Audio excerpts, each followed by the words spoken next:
Hello all and welcome to another video. And this is my full review of the Samsung Galaxy Note 3 on T-Mobile's network. Obviously I have T-Mobile as my primary.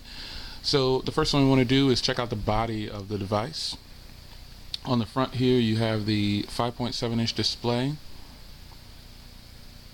a front-facing 2-megapixel camera, proximity sensor, speaker, home button, and your back and menu that are highlighted once you press it.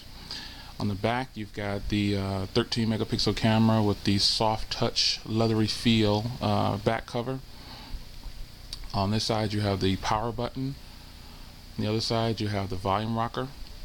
On the bottom you've got a microphone, speaker, S Pen slot, 3.0 USB cable, another microphone right there.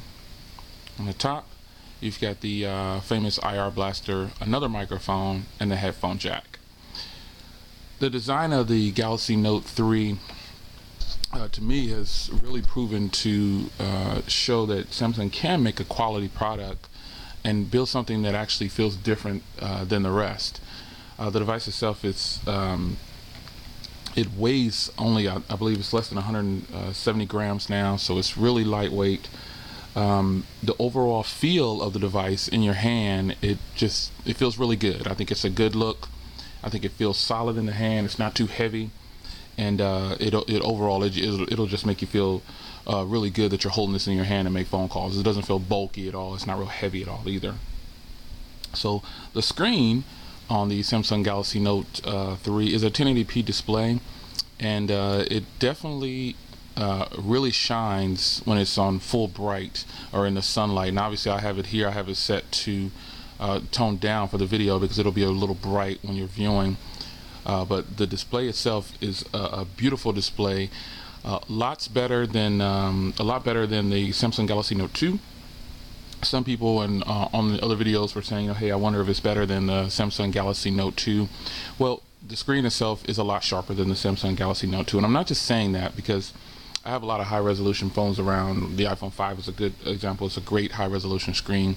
But this screen is a lot sharper, and it's definitely a lot sharper than the Samsung Galaxy Note 2. So the cameras on the device, it has the same type of setup that it had before. Let me see, I might want to turn this brightness back off so you guys can see it. I think that's a little better. It has the same setup as before, but it added a few things like this golf shot. I think that's pretty cool.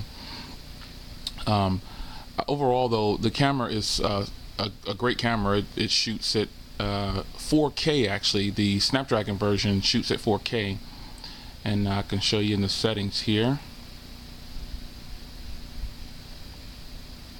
Oh, I'll go here.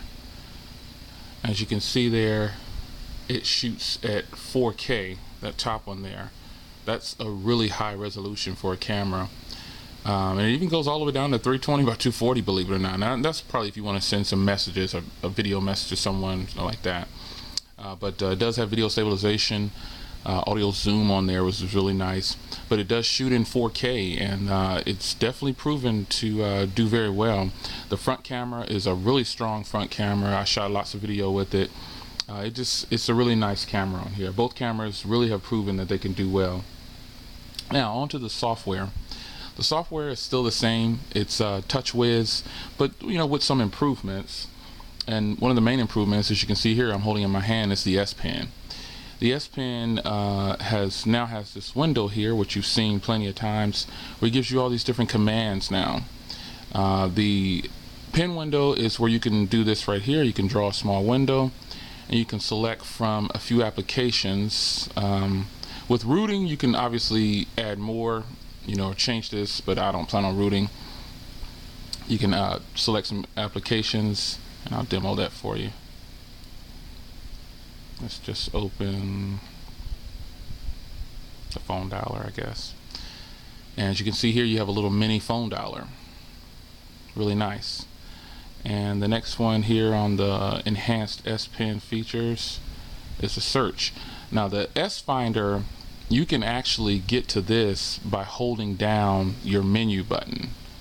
You can actually get to that by holding down your menu button. So that's just an alternative. You can use it there, or the quick way is to just hold down the menu button like so, and it'll bring it up. There it is. I don't know if a lot of people knew that, but. And another one here in the enhanced features is the screen write. So it takes a picture and then you can just write on the screen, and you can send it to people or whatever you need to do with it.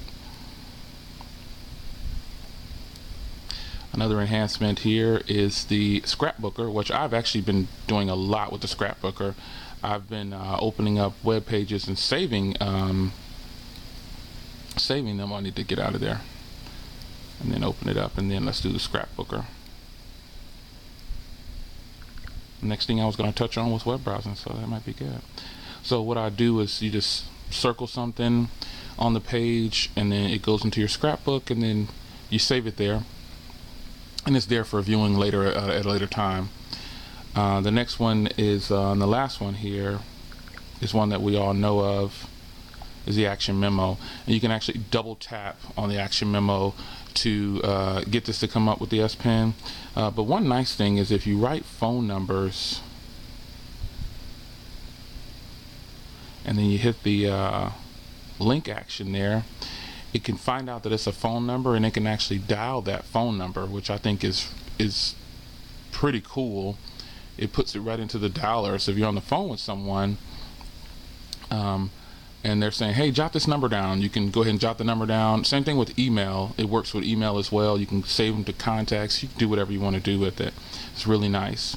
So web browsing is the next thing I wanted to cover. Web browsing on the Samsung Galaxy Note 3 is phenomenal. It's very few hiccups, actually really no hiccups, but it can't be flawless. There'll be times where I do have problems with the web browser. It'll overload it. There's always going to be some problems with it, but as you can see here, I'm over T-Mobile's LTE network, and it's loading them up pretty quickly. It's got embedded Flash, so I'll go ahead and jump into this video here, and this kind of goes along with the performance of the device. It can really perform well when you need it to.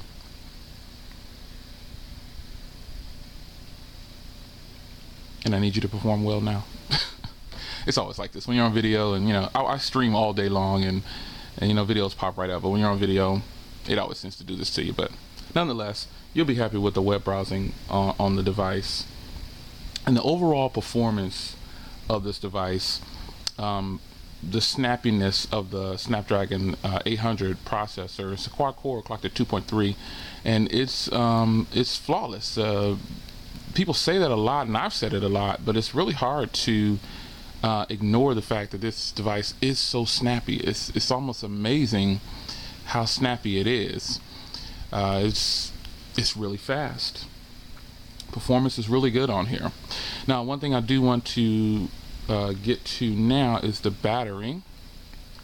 I think on the battery test that I've done, I was able to get some pretty good battery life.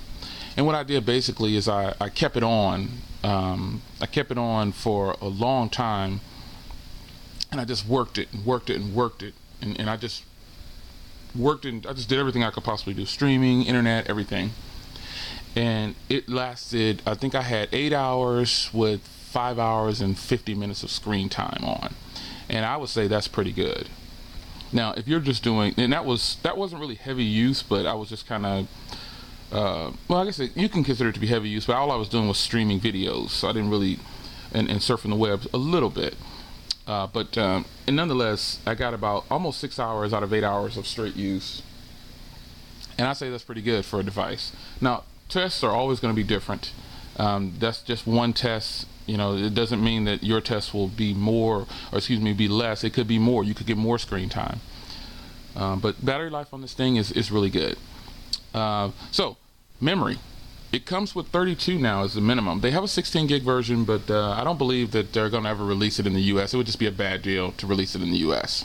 So it comes with 32 gigs, and there's also a 64 gig version, but it's not on the market yet. And I wouldn't probably buy it anyway, but because I have a 64 gig card here, as you can see, and I have all my media loaded there.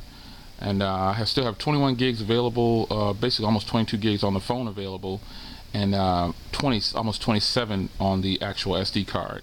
It lets you know from this jump there that almost 6 gigs is needed for a system memory for storage and requirements to run the system. So that is the memory on there. Now, one thing we don't talk about on the videos nowadays is call quality. Call quality on this device, as you would assume, is very strong. No drop calls, and this is T-Mobile's network. It's a great network. It just really works well, and I think that that plays a part in your carrier. Like if you have Sprint, I've had a Sprint account and I closed it. I closed it because the internet was slow, not because of the call quality. But I've had Verizon account, obviously, and that was horrible for me where I live at. It just didn't have good call quality, just didn't have good service at all. But T-Mobile's network where I live, and I stress that where I live, it is very strong. Good data speeds, good call quality, because when I do use this for talking, it's really strong. And I like that I can surf the net and talk on the phone at the same time. I think that's a huge plus. So down to my final rating on this device, I'm going to go ahead and give it a perfect 10. I don't think I've ever given another device. I don't know. I might have given something a 10, but I don't remember. But I'm going to go ahead and give this device a perfect 10. Everything about the device has proven that it is the all-around device. I've done most of the things on this device without going to my computer, which is what I prefer.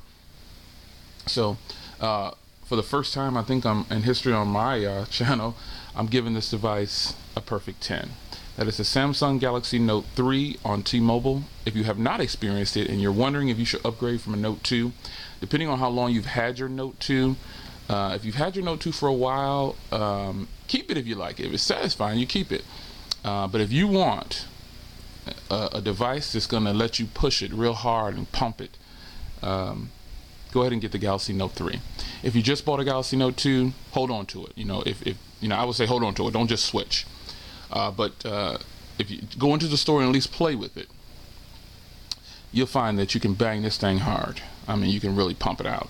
So there it is, folks. My official full review of the T-Mobile Samsung Galaxy Note 3, a perfect 10.